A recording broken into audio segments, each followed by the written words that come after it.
हमारा ये ऐसे यहाँ इस पैराग्राफ पे ख़त्म होता है। अब हम सिनोनिम्स की तरफ बढ़ते हैं।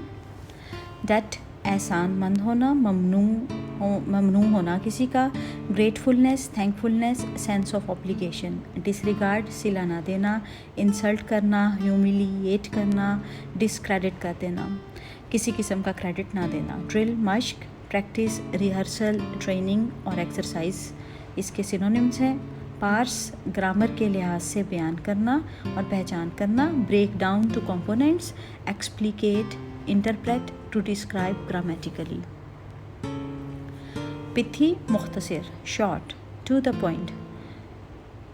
एपिग्राम्स ज़रबुल मिसल को बोलते हैं। Sayings, proverbs, maxims. अर्न, कमाना, रिसीव, कलेक्ट, ऑब्टेन इसके सिनोनिम्स हैं। लिविंग रोज़ी को बोलते हैं। Livelihood, subsistence, means of support. Biased, जानिबदार होना, तासुब का शिकार होना। Prejudiced, influence, opposed, partial. Whip, सज़ा देना, मारना। Punish, beat, lash and strike इसके सिनोनिम्स हैं। कम डाउन टू, ज़वाल होना। Decline, fall, drop. Homework. Question number 11. How did Mr. Somervell teach English to the students, or describe Somervell's method of teaching? Mr. Somervell तालिब इल्मों को English किस तरह पढ़ाते थे? Mr. Somervell had a system of his own. He took a fairly long sentence and broke it up into its components by means of black, red, blue and green inks. Subject, verb, object, relative clauses, conditional clauses, conjunctive and disjunctive clauses. Each had its color and its bracket. Mister Somerville का English पढ़ाने का अपना एक अलग ही अंदाज़ था। वो लंबे जुमले बोर्ड पर लिखकर इसका तज्ज़िया करते। जुमले के मुख्तलिफ हिस्से अलहदा करने के लिए स्याह, सुर्ख, नीली और सब्ज़ स्याही का इस्तेमाल करते। फ़ाइल, फ़ेल, मफ़ूल, इसम मौसूल, शर्तिया जुमलों को वो अलग अलग रंग में ब्रैकेट्स में लिखते थे। Question number 12. Why does Churchill emphasize the learning of English? Why does writer prefer English to Latin and Greek? Churchill English पढ़ने पर क्यों ज़ोर देता है? मुसन्निफ़ इंग्लिश को लातीनी और यूनानी ज़ुबान पर क्यों तरजीह देता है?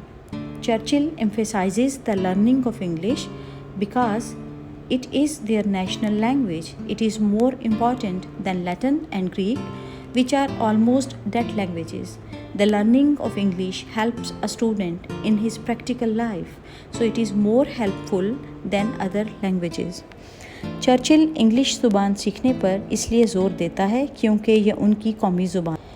लातीनी और यूनानी ज़ुबानों का वजूद अब ख़त्म हो चुका है। अंग्रेज़ी ज़ुबान सीखने के अमली ज़िंदगी में बहुत से फ़ायदे हैं, इसलिए ये दूसरी ज़ुबानों के मुकाबले में ज़्यादा फ़ायदेमंद है।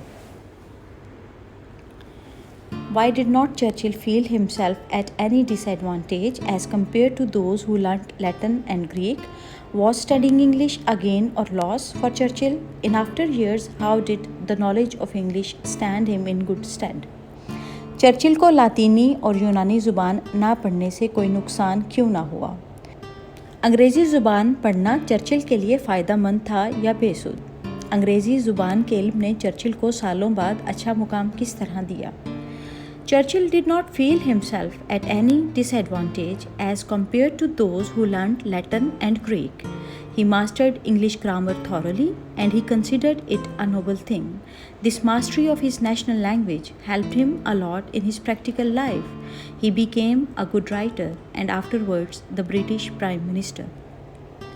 चर्चिल को यूनानी और लातीनी ज़ुबानें ना पढ़ने से कोई नुकसान ना हुआ। चर्चिल को अंग्रेज़ी ग्रामर पर मुकम्मल अबूर हासिल हो गया था। अंग्रेज़ी ज़ुबान के इल्म ने उसको अमली ज़िंदगी में बहुत फ़ायदा दिया। वो एक बहुत अच्छे मुसन्निफ़ के साथ साथ बरतानिया के वज़ीर आज़म भी बने।